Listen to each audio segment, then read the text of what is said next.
Now, the next thing I want to talk about is dependency and risk management. This is fairly simple to do in Jira Plans. You can either create a brand new plan for this, or I'm just going to use an existing one that I have here for hiring plan. And this is essentially just going to be a different view that we look at and kind of different way of connecting the dots to see our dependency planning inside of our plan view. Now, if you don't have this little dependency view or things like capacity view that you may be looking for, you might just want to create a new plan view because they come out of box. You can absolutely kind of recreate these when you're going into Jira Plans, and you could, add in all of this filtering manually. You could pull in the grouping and everything else. But if you want like a really quick way to get started, the quickest way might be just to create a new Jira project. Okay, so dependencies. We'll go back to our basic view, and dependencies in Jira are, first of all, very fun, but second of all, they are very simple and easy to use. So let's pull up a little timeline we have here. So in this case, we have creating or procuring accounts for our new sales director. And we have things like setting up Office 365 account, Slack account, and DocuSign. Now, if you've been in the IT world, you may know that we actually can't create the Slack or DocuSign accounts until we have the Office 365 account to send the invite emails to. So that is what we call a dependency. It's something that we cannot do until we finish the thing beforehand. So our Create Slack account and DocuSign depend on us creating the Office 365 account. So what I might do here is change the timelines a little bit and make sure that these two things come after our initial setup that we need to complete for Office 365. Looks like we have something wrong. Let me refresh really quick to make sure. Oh, our plan view is gone. Let me make sure I'm looking at the right thing. There we go. We're back. All right, so I'll move this around a little bit. There we go. And make sure that these line up correctly. Now, all we have to do to create a dependency is hover over something on the timeline view. This is kind of my favorite way of doing it. We click the little plus icon and drag, again, quite fun, into another work item. We drop and boom, our dependency is created just like that. It's literally that simple. I might want to create a second dependency or edit a dependency here, but maybe this is going to be kind of trickling down into this type of work. Now, that's really it. That's really all you need to know for dependencies. There's other ways to link work in Jira, but now if I go ahead and push all of these changes and I push them into essentially production, I could pop one of these open and we should see a dependency link on one of these work items.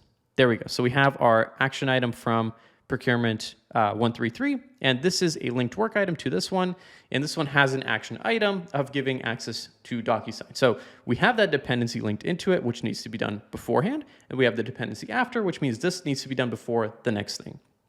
That's really it when it comes to dependencies. Now, before I jump into kind of the really cool feature here, which is warn me about scheduling errors, there are a couple of ways to visualize this. There is a whole dependency view here that you can use if you'd like. You have two story points with dependencies that we've created. So you could pull all the dependencies that you have in here. Sometimes useful, not always. If you have a lot of dependencies, this may be useful.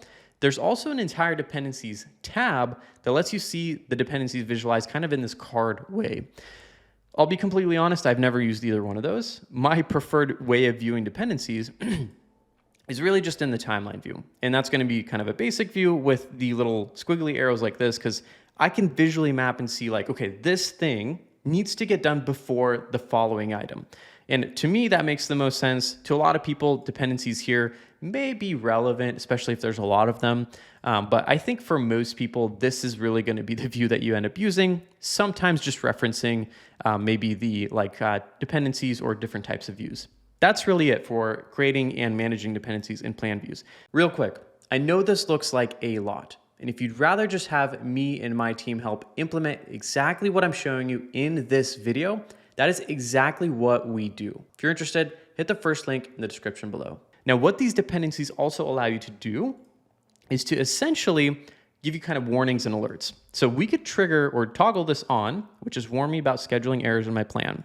And right now we have no scheduling errors in our plan. There's nothing changing, nothing showing up, just this little icon that turned on, and we could turn on and off certain things.